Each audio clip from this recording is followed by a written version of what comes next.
మన తెలంగాణ రాష్ట్రంలో ఇకపైన కేసీఆర్ గారి పరిపాలన మనకొద్దు అని అనుకునే ప్రతి ఒక్కరూ దయచేసి ఈ వీడియో చూడండి. మన మునుగోడు బైపోల్ ఎలక్షన్స్ లో జరిగిందేంటి?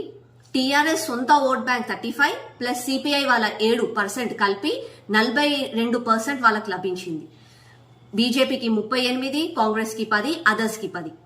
టీఆర్ఎస్ వాళ్ళ సొంత ఓట్ బ్యాంక్ అయిన 35% ని వాళ్ళు కాపాడుకోవడానికి వాళ్ళు చేసిన ఈ 8 ఏళ్ల పరిపాలన, వాళ్ళ మంచి పనులు, సంక్షేమ పథకాలు ఇవన్నీ సరిపోవనని ఓట్లు అడగడానికి ఇవి సరిపోక వాళ్ళు 500 కోట్ల రూపాయలు ఖర్చు పెట్టి 85 ఎమ్మెల్యేలు, 15 మంత్రులు, 10 ఎమ్మెల్సీలు వచ్చి నెల రోజులు కష్టపడి వాళ్ళు సాధించింది ఇది.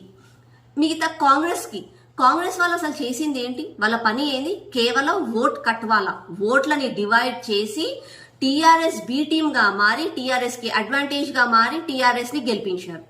ఇప్పుడు రాబోయే సంవత్సరం తర్వాత మన రాష్ట్రంలో రాబోయే అసెంబ్లీ ఎన్నికలలో మన పొలిటికల్ సినారియో ఎలా ఉంటుందో ఒక్కసారి చూడండి. టీఆర్ఎస్ ఈ 1 year వాళ్ళ పొలిటికల్ జర్నీని చూసి వాళ్ళ వర్క్ ని బట్టి మినిమం అంటే lower side 32%, on the higher side 38% వాళ్ళకు ఓట్ షేర్ లభిస్తుంది. టీఆర్ఎస్ పార్టీని మనం ఓడగొట్టాలి అని అంటే the next best political party ప్రస్తుతంకి ఏముంది అని అంటే అది బీజేపీయే మనకి కనిపిస్తుంది. బీజేపీకి 41% ఓట్ షేర్ వస్తే గానీ టీఆర్ఎస్ ని ఓడగొట్టలేరు. బీజేపీకి 41% రావాలి అని అంటే ఏం చేయాలి? ప్రతి ఒక్కరం తెలంగాణ పైన ఇష్టం ఉన్న ప్రతి ఒక్కరు అందరూ గంపగుత్తగా బీజేపీకి సపోర్ట్ చేయాలి. మన ఓట్స్ ని మనం డివైడ్ చేయడం వల్ల అది అడ్వాంటేజ్ అంతా టీఆర్ఎస్ కే పోతుంది.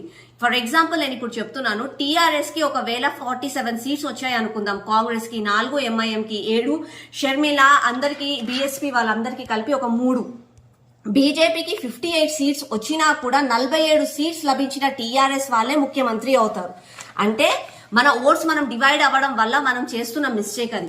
కాబట్టి ఒక తెలంగాణ బిడ్డగా ఈ రోజు నుంచి నా బంగారు తెలంగాణని నేను సాధించాలి అన్న లక్ష్యంతో ప్రతి ఒక్కరి దగ్గరికి వెళ్ళి ఈ నాలెడ్జ్ ని నేను షేర్ చేసుకుంటున్నాను.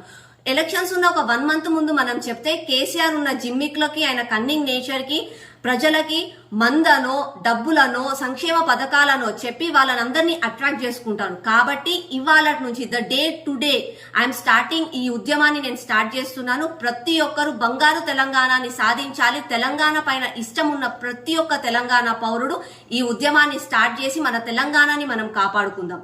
నమస్తే, నేను ఆకుల శ్రీవాణి అంజన్, సరూర్ నగర్ కార్పొరేటర్.